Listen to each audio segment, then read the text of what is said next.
Welcome to PSR studies. ఈరోజు తెలంగాణలో all news పేపర్లో వచ్చిన విద్యా ఉద్యోగ సమాచారం ఏంటనే తెలుసుకుందాం. వీడియో చూసిన వాళ్ళు తప్పకుండా వీడియో లైక్ చేయండి, ఛానల్ని సబ్స్క్రైబ్ చేసుకోండి. కరీంనగర్ జిల్లాలో చూసుకుంటే గ్రూప్ 2కి వచ్చేసి 56 కేంద్రాలు ఏర్పాటు చేయడం జరిగింది. మొత్తం 26,977 మంది విద్యార్థులు అయితే ఎగ్జామ్ రాస్తున్నారు. చెప్పులతోనే అనుమతి, మెహందీ, టాటూస్ వద్దు. సో మీకు ఇన్స్ట్రక్షన్ చూసుకుంటే పరీక్షా కేంద్రాలకు అభ్యర్థులు ఉదయం సెషన్ వారు 8:30 నుంచి, మధ్యాహ్నం సెషన్ వారు 1:30 నుంచి లోపలికి అనుమతించడం జరుగుతుంది. 9:30కి మార్నింగ్ సెషన్ వాళ్ళకి 9:30 గేట్ అనేది క్లోజ్ కావడం జరుగుతుంది. ఆఫ్టర్నూన్ విద్యార్థులకు 2:30కి గేట్ క్లోజ్ అవుతుంది. అభ్యర్థులు తమ వెంట బ్లూ ఆర్ బ్లాక్ పాయింట్ పెన్నులు, ఫోటోతో కూడిన hall ticket, original photo ID తీసుకొని రావాలి. సో ఒక పెన్ను, మీ హాల్ టికెట్ పైన ఫోటో ఉండాలి, ఒక original ID card, pan card కానీ, ఆధార్ కార్డ్ కానీ, ఓటర్ ఐడి కానీ ఏదైనా ఒకటి తీసుకెళ్ళాలి. హాల్ టికెట్పై పాస్పోర్ట్ సైజ్ ఫోటో ముద్రించి తీసుకెళ్ళాలి. హాల్ టికెట్లో ఫోటో సరిగ్గా లేకపోతే అభ్యర్థి 3 పాస్పోర్ట్ సైజ్ ఫోటోలు గెజిటెడ్ అధికారి లేదా చివరిసారిగా చదివిన విద్యా సంస్థల ప్రిన్సిపల్ సంతకంతో తీసుకొచ్చి పరీక్ష హాల్లో ఇన్విజిలేటర్కి అప్పగించాలి.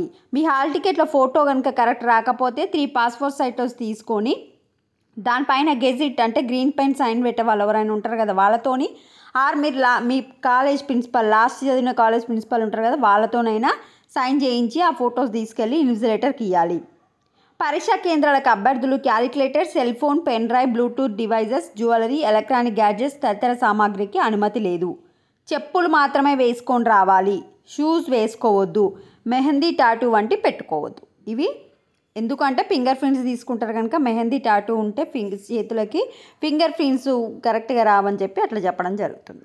ఇది కరీంనగర్గా ఆర్ ఓవరాల్గా గ్రూప్ 2కి రూల్స్. వర్సిటీ ఖాళీల భర్తీకి కసరత్తు. ప్రత్యేకంగా త్రిసభ్య కమిటీ ఏర్పాటు. కమిటీ చైర్మన్గా గంటా చక్రపాణి. ఖాళీల భర్తీకి స్థానిక ఇతర రాష్ట్రాల్లోని విధానాలపై ఆరా, ఆపై సర్కార్ నివేదిక, దాని ఆధారంగానే పోస్టుల భర్తీ. సో వివిధ యూనివర్సిటీలలో ఖాళీలు ఉన్నాయి. అసిస్టెంట్ ప్రొఫెసర్ కానీ, నెక్స్ట్ తెలంగాణలోని విశ్వవిద్యాలయాల్లో 1000కి పైగా ప్రొఫెసర్ పోస్టులు భర్తీ చేయాల్సి ఉంది. ఎన్నో ఏళ్ళుగా యూనివర్సిటీలో రిక్రూట్మెంట్ లేక ఖాళీల సంఖ్య భారీగా పెరిగింది. అసిస్టెంట్ ప్రొఫెసర్ కానీ, వీసీ కానీ వివిధ యూనివర్సిటీలలో రిక్రూట్మెంట్ అయితే జరుపుతారు ఇన్ ఫ్యూచర్. నెక్స్ట్ త్వరలో 8,000 వీఆర్ఓ పోస్టుల భర్తీ. రాత పరీక్ష ద్వారా ఎంపిక చేయనున్న సర్కార్. సంక్రాంతిలోగా రెవెన్యూ వ్యవస్థ పునరుద్ధీకరణ. రాష్ట్రంలో మళ్లీ వీఆర్ఓ వ్యవస్థను తీసుకురావాలని రేవంత్ రెడ్డి ప్రభుత్వం నిర్ణయించినట్టు తెలుస్తుంది. పునరుద్ధరిస్తామని మంత్రి పొంగులేటి శ్రీనివాసరెడ్డి ఇదివరకే కీలక ప్రకటన చేశారు. సంక్రాంతిలోగా వీఆర్ఓ వ్యవస్థను మళ్లీ తీసుకొస్తామని చెప్పారు. గతంలో పబ్లిక్ సర్వీస్ కమిషన్ ద్వారా ఎంపికైన వీఆర్ఓలకు నేరుగా బాధ్యతలు అప్పగించి మిగతా వారికి ప్రత్యేక రిక్రూట్మెంట్ ద్వారా పరీక్షలు నిర్వహించి విధుల్లోకి తీసుకున్నట్టు సమాచారం. ప్రస్తుతం రాష్ట్రంలో 3,000 మంది వీఆర్ఓలు ఉండగా మరో 8,000 మందిని రాత పరీక్ష ఆధారంగా నియమిస్తారని తెలుస్తుంది. 10,909 రెవెన్యూ గ్రామాలకు వీఆర్ఓ నియమిస్తారని సమాచారం కాగా, రెవెన్యూ శాఖలో అవినీతి ఎక్కువగా జరుగుతుందంటూ రాష్ట్రంలోని వీఆర్ఓ వ్యవస్థ గత బీఆర్ఎస్ ప్రభుత్వం రద్దు చేసిన సంగతి తెలిసింది. మళ్ళీ వీఆర్ఓ వ్యవస్థ అయితే అమల్లోకి రానుంది. డైరెక్ట్ ఎగ్జామ్ ద్వారా 8,000 మందిని రిక్రూట్మెంట్ అయితే చేసుకోవడం జరుగుతుంది. సో మొత్తం 10,909 రెవెన్యూలను అయితే వీఆర్ఓలను అయితే నియమిస్తారు. అందులో ఆల్రెడీ 3,000 మంది పాత వాళ్ళు ఉన్నారు కనుక 8,000 మందిని కొత్త వాళ్ళని తీసుకోవాలని ఆలోచిస్తున్నారు. సో ఎవరైనా కాంపిటేటివ్ ఎగ్జామ్కి ప్రిపేర్ అయ్యే స్టూడెంట్స్ ఉంటే ఒకసారి వీఆర్ఓకి ప్రిపేర్ అవ్వండి. రేపటి నుంచి గ్రూప్ 2 పరీక్షలు. ఏర్పాట్లు పూర్తి చేసిన టీజీపీఎస్సీ. మొత్తం 5,51,000 మంది దరఖాస్తు. పరీక్ష ప్రారంభానికి అరగంట ముందే గేట్లు మూసివేత. సో ఈ నెల 9 నుంచి టీజీపీఎస్సీ వెబ్సైట్ ద్వారా గ్రూప్ 2 దరఖాస్తు చేసిన అభ్యర్థులు హాల్ టికెట్ డౌన్లోడ్ చేసుకున్నారు. ఆదివారం పేపర్ 1 పరీక్ష ప్రారంభమయ్యేకు హాల్ టికెట్లు డౌన్లోడ్ చేసుకునేందుకు అవకాశం ఉంది. ప్రతిరోజు 2 విడతల్లో గ్రూప్ 2 రాత పరీక్ష నిర్వహిస్తారు.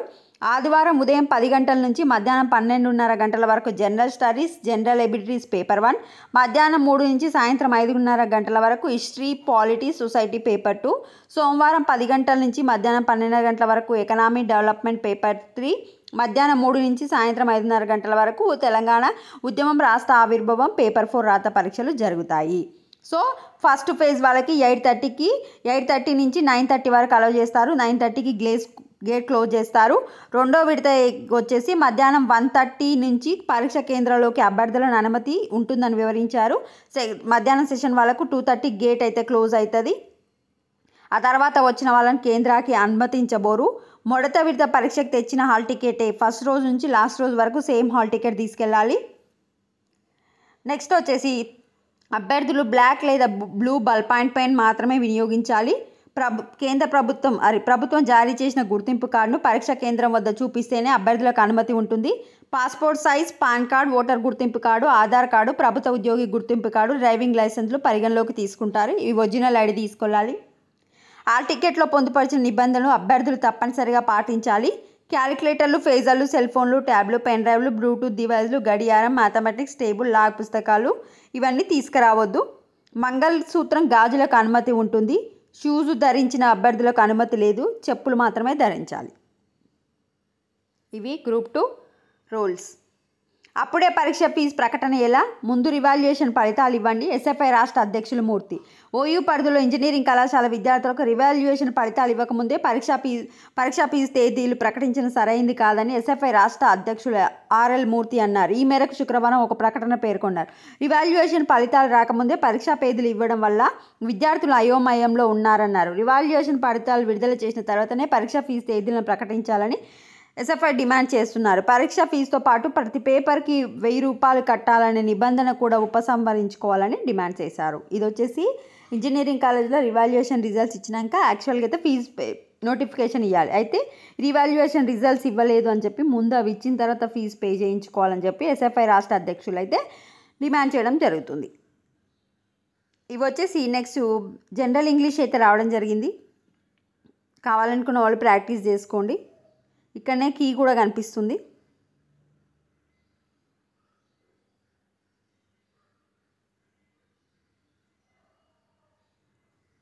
నెక్స్ట్ ఈరోజు బయాలజీకి సంబంధించిన క్వశ్చన్స్ అండ్ టాపిక్స్ అయితే రావడం జరిగింది.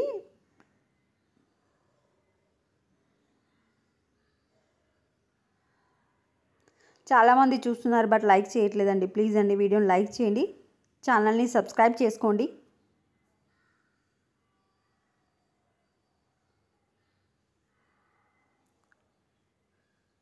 Thanks for watching.